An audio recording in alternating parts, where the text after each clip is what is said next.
Thank you so much for coming to celebrate the release of our third issue. We said we'd do something a little different for this issue, so it's all based around music. I have lovely memories, not quite of this building, but of this location. I came here when it was looked much differently, and came here when I was about 12. And I knew nothing about classical music, so much so that I chose Wham as my audition piece.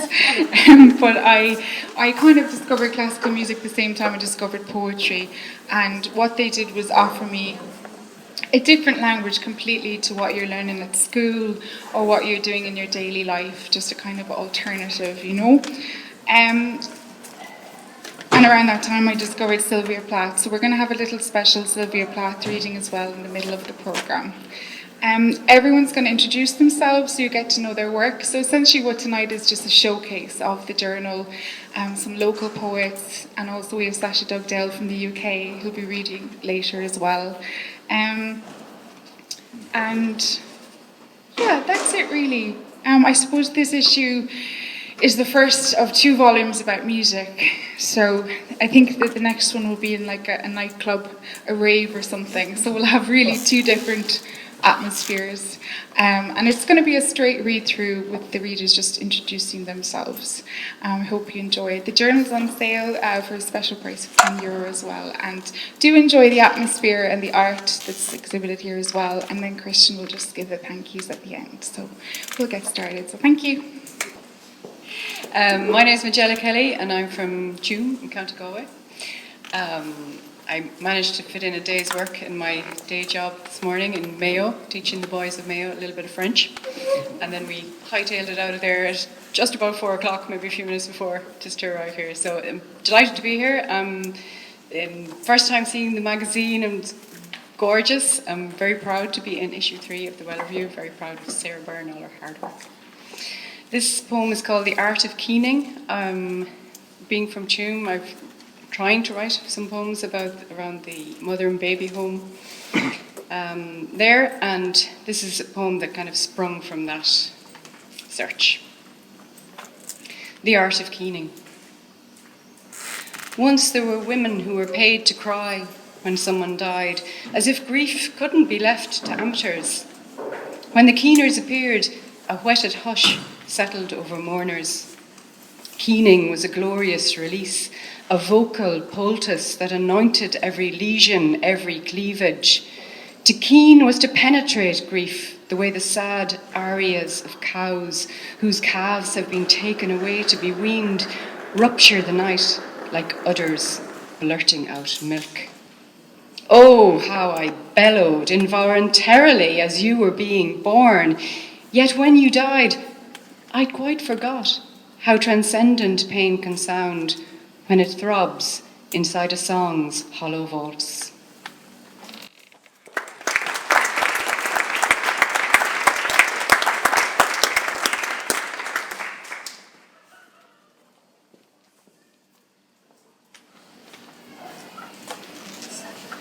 Girl and Hare.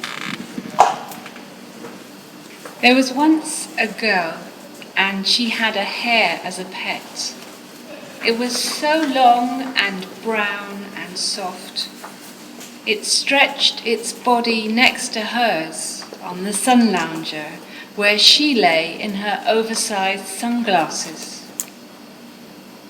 The hare had the tautness of game. Its hindquarters were round and solid, but she could nest its paws in her hands, wring them with her fingers as a poacher might, but tenderly. When the sun was bright, she could see through the hare's hind legs, its thin skin thrown hurriedly over bone and tendon.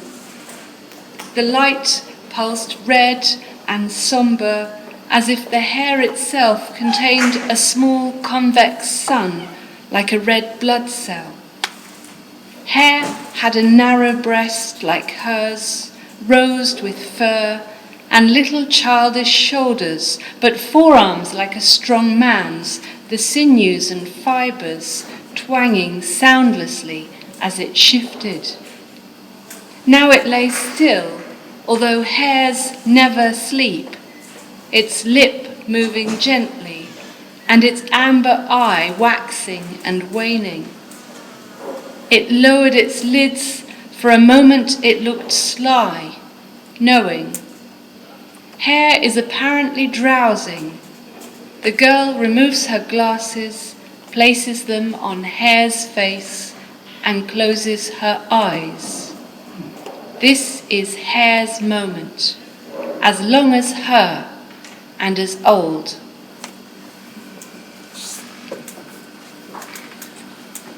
I'd like to thank Sarah for including my poem in the Well Review and inviting me to read tonight. Sarah wrote to me and asked me if I could send her a translation of the opening part of Akhmatova's Requiem. And it just happened that I translated that part of Requiem. So I'm going to read that to you now. I'm going to read it in Russian first and then in English. And I don't know if you all know Akhmatova's Requiem. It's her most outstanding piece of poetry, and it's shaped like a Requiem Mass, and every part of it is given the name of a part of a Requiem Mass. And it opens with a very short epigraph, and then something which he calls in place of an introduction. And I'm going to read those two parts here. Нет, и не под чуждым небосводом, и не под защитой чуждых крыл. Я была тогда с моим народом, там, где мой народ к несчастью был. No, not under a foreign sky, nor in the shelter of a foreign wing. With my people, there stood I, with them in their suffering. Вместе предисловия. Страшные годы ежовшины. Я провела 17 месяцев в тюремных очередях в Ленинграде. Как-то раз кто-то опознал меня. Тогда стоящая за мной женщина, которой, конечно, никогда не слыхала моего имени, очнулась от свойственного нам всем оцепенения и спросила меня на ухо. Там все говорили шепотом. А это вы можете описать? И я сказала, могу. Тогда что-то вроде улыбки скользнуло потому, что некогда было ее лицом. In place of a foreword. In the terrible years of the Yezhov purges, I spent 17 months in the queues outside the prison in Leningrad. It happened that one day someone recognized me, and then the woman with blue lips, who was standing behind me, who of course had never in her life heard my name, woke from the stupor that was common to all of us and spoke in my ear. We all whispered there, "This, can you describe this?" And I said, "Yes, I can." Then something much like a smile slipped across what had once been her face.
pieces of Shostakovich. I'm Gerry.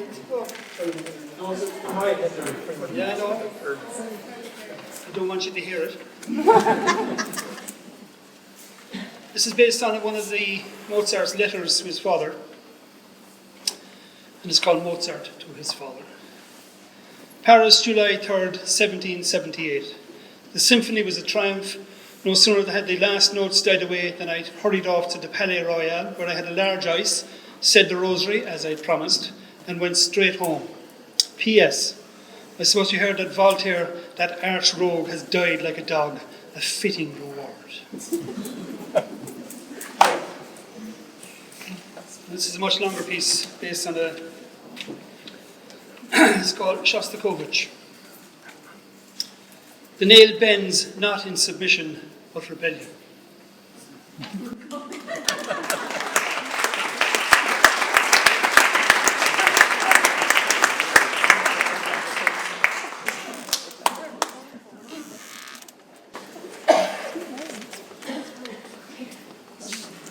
I'm John Fitzgerald, and I'm delighted to be in this beautiful production. And I'm going to read a poem called Études. It's set in rural, very agricultural Kilmurry parish, where I come from, where I live. And it's not so much about music as the music of what happens, the music in the landscape, the music of the birds, the music of agriculture. And I suppose music for me is less about the music that we make as men and women, but more about the music that's made around us. And then the desire to try and approximate that through poetry, through expression, which is never really possible to do that. And this, I suppose, is the poem is an attempt to find some way towards that that sense of the blood's drowsy humming, as Thomas Kinsella put it. Études. All day the hiss, the press, the yes of sycamores in first fresh leaf, as if welcoming themselves in, as if melting the wind passing through them. And, now that I listen, the ongoing arachnid whine of harvesters laying down swathes somewhere around Kilbarry, first cut dry for the blade at last. Just there, the long score of a car along Beamish's line. And, like heartbeat or breath, always in the inner ear, the songbirds chiming and half-rhyming their memes and old motifs and oblique herewiths and why nots and what's more besides. Thank you.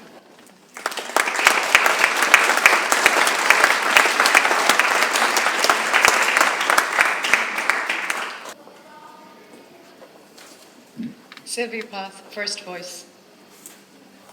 Who is he?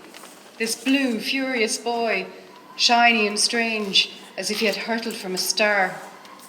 He's looking so angrily. He flew into the room, a shriek at his heel. The blue colour pales.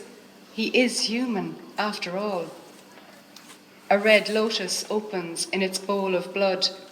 They are stitching me up with silk as if I were a material. What did my fingers do before they held him? What did my heart do with its love? I have never seen a thing so clear. His lids are like the lilac flower, and soft as a moth, his breath. I shall not let go. There is no guile or warp in him. May he keep so.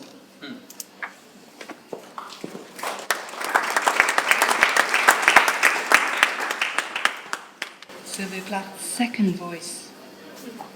I feel it enter me, cold, alien, like an instrument, and that mad, hard face at the end of it, that O mouth, open in its gape of perpetual grieving. It is she that drags the blood-black sea around, month after month, with its voices of failure. I am helpless as the sea at the end of her string. I am restless, restless and useless. I too create corpses. I shall move north.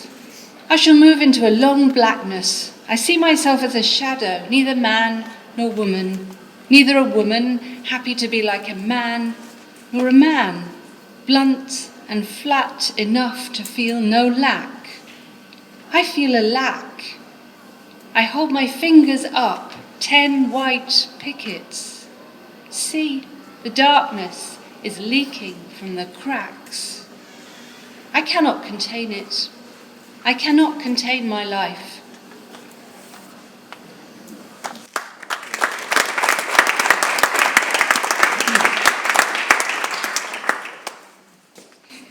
Sylvia Plath, first voice. How long can I be a wall keeping the wind off? How long can I be gentling the sun with a shade of my hand, intercepting the blue bolts of a cold moon? The voices of loneliness, the voices of sorrow, lap at my back ineluctably. How shall I soften them, this little lullaby? How long can I be a wall around my green property? How long can my hands be a bandage to his hurt, and my words bright birds in the sky, consoling, consoling? It is a terrible thing to be so open.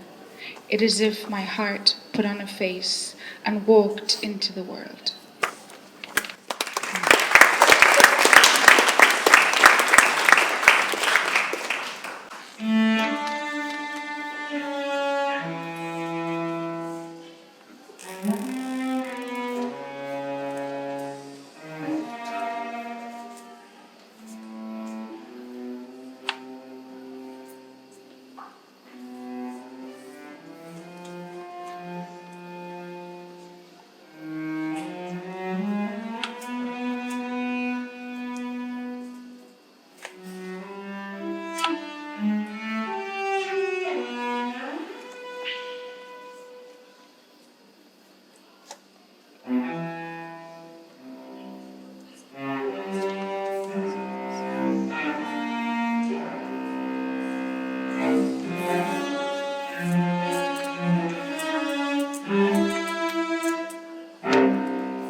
Good evening, everyone. That's better. Good evening, everyone. Thank you. It's lovely to be here. I'd like to thank Sarah for inviting me and to congratulate her on a wonderful issue of The Well. I'm actually going to read or actually talk some prose. I'm sorry to introduce prose into the proceedings after all the wonderful poetry and music. I wrote an essay about inspiration, wind and harps for the Well, and it takes about 15 or 16 minutes to read, so I'm going to just give you sort of 8 minutes worth. So I have a vested interest in talking about harps because my forebears were harp players. My name's James Harpur. I should have told you that at the start. But my surname is spelled UR because my Harpur forebears were Anglo-Normans. And at some stage they forgot how to play the harp and had to do other things. Disreputable jobs like writing poetry. The harp probably came from the twang of a hunter's bow. We know that 5,000 years ago there are paintings on Egyptian tombs showing harp players playing harps that look just like a hunter's bow. The association with wind and the harp to make the Aeolian harp is relatively recent. It was in fact invented in the 17th century by a German polymath and inventor with the marvellous name Athanasius Kircher. Very disappointingly, the invention he came up with, the Aeolian harp, looks nothing like a harp. It looks like a long rectangular box with up to 12 strings stretched over it, over a sounding box.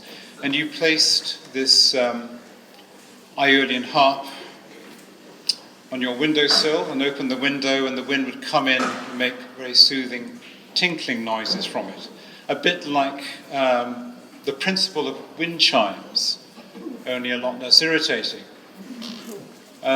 King David, actually in the Bible, had a sort of an Aeolian harp.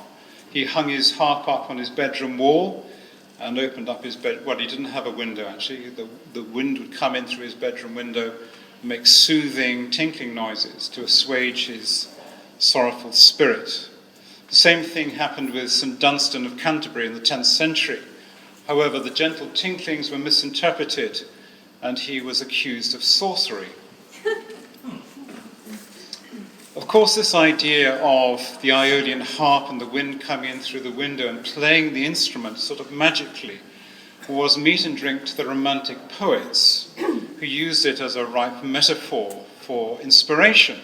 They pictured themselves as Aeolian harps and the wind as a sort of divine breeze that would come in and stimulate their poetry. And we should remember, in fact, that from ancient times, the Hebrew word for wind, ruach, also meant breath and spirit.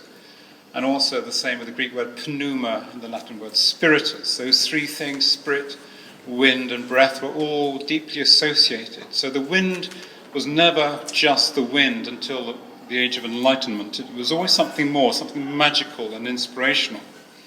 So the English Romantics, people like Shelley and Coleridge, and in France, André Chénier, Germany, Edouard Mörker, would write poems about the Aeolian harp. In Shelley's Ode to the West Wind, for example, he actually says, he commands the wind, he says, "Make me thy lyre," as in L-Y-R-E, "even as the forest is."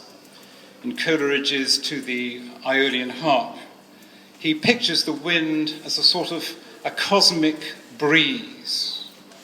He calls it actually an intellectual breeze, and he imagines everything on earth, all nature, all animated nature, streams, rivers, mountains, ourselves, as being kind of inspired by this one great cosmic breeze. What he actually says is, and what if all of animated nature be but organic harps diversely framed, that tremble into thought as over them sweeps plastic and vast, one intellectual breeze, at once the soul of each and God of all. I was reading that text by Coleridge, and shortly afterwards I came across this interesting passage in a Taoist text called the Zhuangzi, which has almost exactly the same image. In the Zhuangzi, the author pictures this intellectual breeze as what the Chinese call qi, C-H-I, as in Tai Chi. And there's a kind of a parable in the Zhuangzi which means you have to imagine a mountainside with huge trees growing up, and each tree has a whole array of crevices, nooks and crannies and holes and hollows, so that when the wind blows, each of these differently shaped crevices makes a unique sound. So there's one chi, one spirit, one energy, but all these diverse sounds coming from the different trees. It's just like Coleridge's idea. And I think the message of the Zhuangzi and Coleridge is that we all have different types of crevice in us, i.e. natural gifts, whether we're painters or musicians or cooks, gardeners, chartered accountants. It doesn't matter what it is. We all have a natural gift. And the great trick is to wait and allow the one inspiration to come and animate it. And your gift may not be what you think it is. So you have to wait in silence. That's basically what my essay is about. So thank you very much indeed.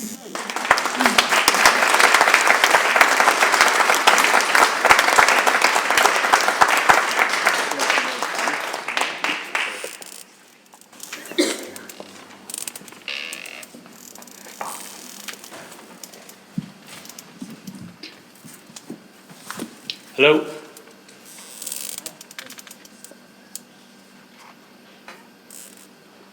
I'm going to read a poem. It's kind of a translation from a Catalan poet called Alberto Cenas. He doesn't exist, actually, as a poet. So therefore, the text I translated also doesn't exist in the original form. So I guess I was translating from the wind.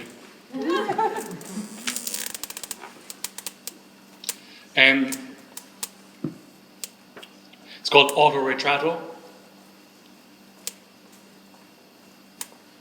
My brother, for all that he's 14 years dead, refuses rest or sleep or sitting, but splutters as he gulps down cigarette after cigarette, as he hesitates over and over on the landing between panelled and teal eternities. Her slumber jumbled, quivering, meniscus thin, in the brocaded black bedroom, my mother snuffles, endures the reenactment, the nightly reenactment of her foreshortened Girona childhood, all debutantes and servants and interwar priests. But they dream in a grammar of magenta, my unbegotten children in the nursery. They dream of birds and tortoises. The boy I feared and longed for, my daughter, all colours, all coltish humours, all berry brown limbs that never existed. I'll spend another year here in my mother's house. I'll watch from her Girona balcony as the wind disperses gobbets of potential, piled high bluffs of cumulus, scarps that the moonlight glasses, as they fracture, stall, then in slow motion reels disaggregate. Such deliquescence, such delicious entropy.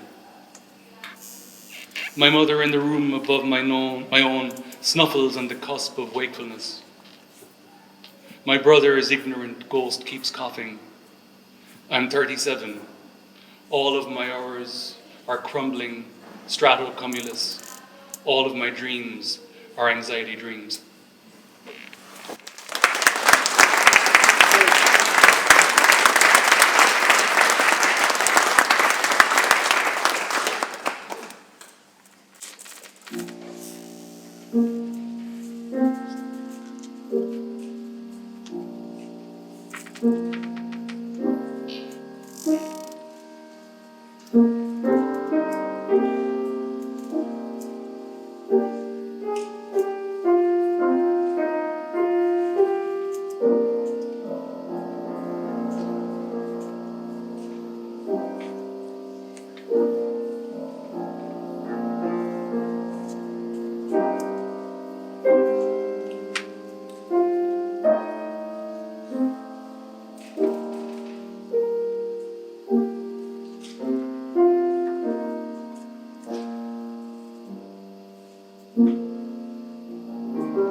you.